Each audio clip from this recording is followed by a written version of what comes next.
पिता और पुत्र और पवित्र आत्मा के नाम पर आमीन। यीशु मसीह में प्यारे भाई और बहनों, आज हम मैथ्यू के सुसमाचार चौथे अध्याय के 12 से लेकर 22 तक के ईश वचन पर मनन कर रहे हैं। सबसे पहले तो हम यहाँ पर ये देखते हैं कि यूहन्ना बपतिस्ता जब गिरफ्तार हो जाते हैं, उसके बाद ईसा मसीह गलीलिया में आते हैं। वह नासरत छोड़कर जबूलोन और नफ्ताली के प्रांत में समुद्र के किनारे बसे हुए कफरनाउम नगर में रहते हैं। जबूलोन और नफ्ताली के प्रांत के विषय में यहाँ पर क्यों लिखा गया है, इसे समझने के लिए हमें राजाओं के दूसरे ग्रंथ के 15वें अध्याय के 29वें वाक्य पर ध्यान देना होगा। 2 किंग्स 15:29। वहाँ पर हम ये देखते हैं कि गलीलिया नफ्ताली का पूरा प्रांत इस्राएल से छीनकर अस्सुर के राजा ने अपने कब्जे में कर लिया था। अर्थात नफ्ताली, वो पूरा प्रांत जिस पर इस्राएल का राज था, उस अधिकार को छीनते हुए अस्सुर के राजा, असीरिया के राजा ने इस्राएल के निवासियों को बंदी बनाकर उन्हें असीरिया की ओर वे ले गए थे। दाऊद के शासनकाल में इस्राएल सबसे बड़ा राज्य था, बहुत ही शक्तिशाली राज्य था, लेकिन ईसा मसीह के जन्म से 733 साल पहले 733 BC में ये सब कुछ हुआ है। असीरिया ने इस्राएल के ज़्यादा प्रांत प्रदेश को अपने अधिकार में ले लिया और उन्हें बंदी बनाकर असीरिया ले गए। तो ईसा मसीह अपना मिशन कहाँ से शुरू करते हैं? ऐसी जगह से शुरू करते हैं जहाँ पर इस्राएल का अधिकार छीन लिया गया था और जहाँ पर वे असीरिया से हार गए थे। दाऊद के पुत्र मसीहा इस्राएल के राज्य को बनाने के लिए, ऐसा राज्य जिसमें कि हर इंसान हो, चाहे वह यहूदी हो या गैर यहूदी हो, सब मिलकर इस्राएल के राज्य में आए और इस्राएल के राज्य से भी बढ़कर ईश्वर का राज्य पूरी दुनिया में फैले, स्थापित हो। यह था ईसा मसीह का मिशन। ईश्वर का राज्य अर्थात जहाँ पर सिर्फ एक ही राजा हो, वो सर्वशक्तिमान ईश्वर राजा हो, और हर मानव उस राज्य में ईश्वर की संतान हो, ईश्वर की इच्छा के अनुसार जीने वाले पुत्र हों। इसलिए प्रभु अपने मिशन को गैर यहूदियों की गलीलिया में शुरू करते हैं, क्योंकि वे सिर्फ इस्राएल के पुत्रों को बचाने के लिए नहीं आए थे, हर इंसान को बचाने के लिए आए थे। हर इंसान के मुक्तिदाता ईसा मसीह हैं। ईसायाह ग्रंथ के 9वें अध्याय के पहले और दूसरे वाक्य में जो कथन हम देखते हैं, आइज़ाया 9:1-2, अंधकार में रहने वाले लोगों ने एक महती ज्योति देखी, मृत्यु के अंधकारमय प्रदेश में रहने वालों पर ज्योति का उदय हुआ। हर एक इंसान जो अंधकार में जी रहा था, उन सब ने ईसा मसीह में एक बड़ा प्रकाश देखा है। ये प्रकाश पूरे अंधकार को मिटाने के लिए उदित हुआ है। जिस प्रकार सूरज का प्रकाश हर एक व्यक्ति को मिलता है, ना केवल ईसाइयों को मिलता है, हर एक व्यक्ति को सूरज का प्रकाश जिस प्रकार मिलता है, उसी प्रकार ईसा मसीह मुक्तिदाता सूरज के समान, सूरज की किरण हर एक व्यक्ति को जिस प्रकार मिलती है, उसी प्रकार वह हर एक मनुष्य को मुक्ति देना चाहते हैं, क्योंकि सिर्फ एक ही मुक्तिदाता है। फिर आगे हम क्या देखते हैं कि ईसा अपना प्रवचन शुरू करते हैं और उनके उपदेश में ये कहते हैं सबसे पहले कि पश्चाताप करो, स्वर्ग का राज्य निकट आ गया है। ईसा मसीह स्वर्ग के राज्य को, ईश्वर के राज्य को स्थापित करने के लिए आए हैं, और स्वर्ग के राज्य में यदि हमें प्रवेश करना है, हमें ईश्वर की संतान बनना है, तो हमें क्या करना है? हमें पश्चाताप करना है। हम जो अंधेरे में जीते हैं, हमें प्रभु से प्रार्थना करनी है कि तमसो मा ज्योतिर्गमया, हमें अंधकार से प्रकाश की ओर ले चलो। हमारे मन में इच्छा होनी चाहिए अंधकार से प्रकाश की ओर आने के लिए। जब प्रकाश आता है तो अंधकार अपने आप मिट जाता है। तो हमें ईश्वर को स्वीकार करना है, ईसा मसीह को स्वीकार करना है। इसलिए हमें पश्चाताप करना है। पश्चाताप पाप के प्रति होना चाहिए। हमारे पुराने जीवन में जब हम पाप में जी रहे थे, प्रभु की मार्ग पे नहीं चल रहे थे, हम अपने मन की कर रहे थे, प्रभु के मन की नहीं कर रहे थे, इन सब बातों के लिए हमें पश्चाताप करना है, क्योंकि स्वर्ग का राज्य निकट आ गया है।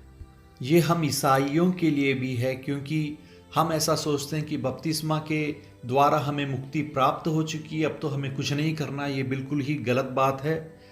हमें स्वर्ग राज्य में यदि प्रवेश करना है तो हर दिन हमेशा हमें पश्चाताप करना है, प्रभु से अपने गलतियों के लिए माफ़ी मांगनी है और एक पवित्र जीवन बिताने की चाह रखनी है। प्रभु की कृपा पर भरोसा रखते हुए, सहयोग देते हुए हमें पश्चातापी मन से जीना है। तभी हम प्रभु के वचन को स्वीकार कर पाएंगे, सुसमाचार को समझ पाएंगे, स्वर्ग के राज्य में पहुंच पाएंगे। और 18 से लेकर 22 तक के वाक्यों में हम ये देखते हैं कि गलीलिया के समुद्र के किनारे जब ईसा टहल रहे थे तो वे 2 भाइयों को देखते हैं। ईसा ने 2 भाइयों को देखा, सीमोन को और अंद्रेयस को, जो समुद्र में जाल डाल रहे थे। वे मछुआरे थे। प्रभु ने उनसे कहा, मेरे पीछे चले आओ, मैं तुम्हें मनुष्यों के मछुए बनाऊंगा। आगे बढ़कर ईसा ने 2 और भाइयों को देखा, जेबेदी के पुत्र याकूब और उसके भाई योहन को। ईसा टहल रहे थे, उन्होंने इन चारों को देखा। यह बहुत ही जरूरी है। ईसा देखते हैं और बुलाते हैं। ईसा मसीह क्या देखते हैं? ये चारों तो मछुआरे थे, वो कोई बड़े महान व्यक्ति तो थे नहीं, कोई बड़ा काम उनके पास था नहीं, बड़ा नाम नहीं था, ज़्यादा एजुकेटेड नहीं थे, पढ़े लिखे नहीं थे। तो ईसा ने उनमें ऐसा क्या देखा कि ईसा ने उन्हें बुलाया, अपना शिष्य बनाने के लिए बुलाया? हमें इस बात को समझना होगा कि जब ईसा मसीह हमारे प्रभु हमें बुलाते हैं तो हमारी काबिलियत देखकर नहीं बुलाते हैं, हमारी अच्छाई देखकर नहीं बुलाते हैं।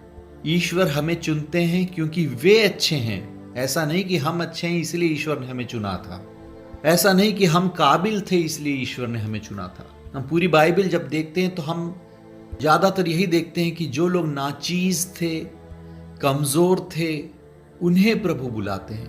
प्रभु ये नहीं देखते कि तुम क्या हो, लेकिन प्रभु ये देखते हैं कि तुम क्या बन सकते हो।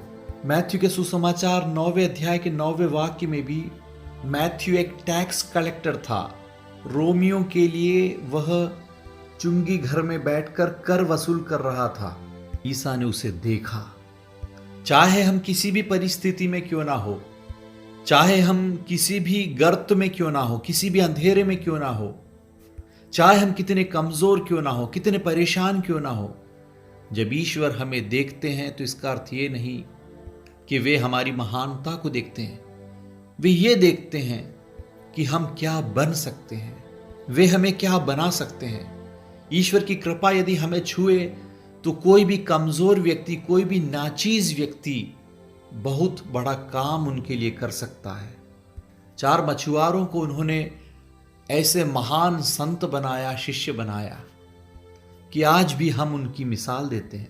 राजाओं के पहले ग्रंथ के 19वें अध्याय के 19वें वाक्य में, 1 किंग्स 19:19 में हम ये देखते हैं कि एलिया नबी जब एक जगह से गुजरते हैं तो वो एलीशा को हल जोतते हुए देखते हैं। 12 जोड़ी बैल लगाते हुए वह 12वीं जोड़ी चला रहा था और एलिया ने वहां से गुजरते हुए उसे देखा और उस पर अपनी चादर डाल दी, अर्थात एलीशा को बुला लिया अपना शिष्य बनने के लिए। और एलीशा अपना बैल वहीं पर छोड़कर एलिया के पीछे दौड़ता है और बोलता है कि मैं तुम्हारे साथ चलूंगा। और यहाँ पर ये चारों मछुआरे ईसा मसीह के एक शब्द को, एक वाक्य को सुनते हुए, उनके बुलावे को सुनकर, सब कुछ छोड़कर वह ईसा मसीह के पीछे आ जाते हैं, उनके शिष्य बनने को तैयार हो जाते हैं और उन्हें एक बड़ा मकसद देते हैं। तुम सिर्फ मछली पकड़ के घूम रहे हो, लेकिन मैं तुम्हें मनुष्यों का मछुआरा बनाऊंगा। मछली पकड़ना कोई बुरी बात नहीं है, छोटी बात नहीं है, लेकिन इससे भी बड़ी चीज तुम्हें जिंदगी में करनी है, बड़ा मकसद है तुम्हारे जीवन में, इस बात को समझना होगा। आज ईसा मसीह हम सबको बुला रहा है। ऐसा नहीं कि सिर्फ फादर लोग को, बिशप लोग को बुलाते हैं, हर एक व्यक्ति को ईसा मसीह बुला रहे हैं। क्या करना है हमें सुसमाचार का प्रचार करना है, लोगों से ये कहना है जो ईसा मसीह ने कहा था, स्वर्ग राज्य निकट आ गया है, पश्चाताप करो, ईसा मसीह में विश्वास करो। हमें वचन का बीज बोना है। पूरी दुनिया, पूरी भूमि कृषि भूमि है, वहां पर हमें वचन का बीज बोना है। बाकी सब कुछ पवित्र आत्मा कर लेंगे। पवित्र आत्मा ही बारिश करेंगे, पानी देंगे, सूरज की किरण पहुंचाएंगे, लेकिन हमें अपना धर्म तो निभाना ही होगा, हमें अपना कर्तव्य करना होगा। क्योंकि ईसा मसीह का नाम सुनते ही लोगों में बदलाव होता है, लोगों के मन में परिवर्तन होता है, क्योंकि सुनने से विश्वास उत्पन्न होता है। 10वें अध्याय के 17वें वाक्य में हम ये पढ़ते हैं। और हमें सिर्फ इस बात से खुश नहीं रहना कि हम तो बपतिस्मा स्वीकार कर चुके हैं, हम तो अच्छी तरह से ईसाई जीवन बिता रहे हैं, हम तो खुश हैं। हमें कभी भी इस प्रकार चैन में नहीं जीना है। हमें बड़ा मकसद प्रभु दे रहे हैं कि मछली पकड़ के ऐसा मत घूमो, तुम्हें मनुष्यों को पकड़ना है। गुड़गांव डायसिस, पूना डायसिस, ये सब मनुष्यों का मछुआरा बनाने की जगह है। ना केवल फादर लोग को, सिस्टर लोगों को, हर एक कैथलिक की जिम्मेदारी है कि वे मछुआरा बने, सुसमाचार का प्रचार करें। ऐसे घर में आराम से बैठने से कुछ नहीं होगा। हमें अपनी तरफ से योगदान देना है, सहयोग करना है। इस डायसिस को बनाना हर एक व्यक्ति की जिम्मेदारी है, ना केवल कार्डिनल की, बिशप की या फादर लोगों की। हर एक मलंगरा कैथलिक की जिम्मेदारी। ये हमारी चर्च है, ये हमारा चर्च है, हमारा मिशन है। हमें हर तरफ से, अपनी तरफ से सहयोग देना है। सिर्फ अपने परिवार में, अपने बच्चों के बारे में सोच के सीमित नहीं रहना है। हर एक परिवार ईसा मसीह का परिवार है। ऐसा परिवार जिसने ईसा मसीह को नहीं जाना है, जिसका नाम नहीं सुना है, हमें ईसा मसीह को पहुंचाना है। और जिन लोगों ने ईसा मसीह के नाम को सुना है, उन्हें शक्त बनाना है, मिशन केंद्रों को शक्त बनाना है। ये हम सबको इसकी जिम्मेवारी लेनी होगी अपने कंधों पर। किसी के बोलने का इंतजार नहीं करना है। आज ईसा मसीह तुम सबको पुकार रहे हैं कि आओ, मेरी बात को सुनो, मैं तुम्हें मनुष्यों का मछुआ बनाऊंगा। एक बड़ा लक्ष्य प्रभु हम सबको दे रहे हैं। तो सोचो, विचार करो, डायसिस के लिए, सुसमाचार के प्रचार के लिए, मिशन के लिए तुम क्या कर सकते हो। तुम्हारे पास ऐसा क्या नहीं है जो ईश्वर ने नहीं दिया है। सब कुछ ईश्वर के द्वारा तुम्हें मिला है। तो ईश्वर के राज्य को विस्तृत करने के लिए तुम्हारा सहयोग क्या है, तुम्हारा योगदान क्या है। न केवल धन दौलत से, प्रार्थना के द्वारा भी, अपने प्रवचनों के द्वारा भी, उन जगहों पर जाकर उनके बीच में रहकर उन व्यक्तियों को आगे बढ़ाते हुए, उनके जीवन में ईसा मसीह की प्रेम और करुणा और दया को दिखाते हुए उन्हें आगे बढ़ाने के लिए तुम क्या कर सकते हो। इन सब बातों पर विचार करने का दिन भी है ये। क्योंकि जब तक लोग अंधेरे में जी रहे हैं, तब तक हम प्रकाश में चैन से नहीं जी सकते। भारत में अभी भी ऐसी बहुत सी जगह हैं जहाँ पर बिजली तक नहीं आ पाई है, और हम एयर कंडीशन रूम में या अच्छी तरीके से बिजली में जी रहे हैं। तो क्या हमें ऐसे व्यक्तियों को देखकर दर्द नहीं होता जो अभी भी लालटेन लेकर या मोमबत्ती लेकर या दीपक जलाकर पढ़ाई कर रहे हैं, जी रहे हैं। जब हमारे मन में ऐसा दर्द होता है, तभी हम उनके लिए कुछ करने की कोशिश करते हैं। हम भी ये चाहते हैं कि उन्हें कम से कम बिजली तो मिल जाए, ताकि अंधकार में रहने वाले प्रकाश को देख सके। उसी प्रकार जिन्होंने ईसा मसीह के नाम को नहीं सुना है, जो ईसा मसीह पर विश्वास नहीं करते हैं, ईसा मसीह को नहीं जानते हैं, वो सब अभी भी अंधेरे में जी रहे हैं इस भारत भूमि में। और हर ईसाई प्रकाश में जी रहा है।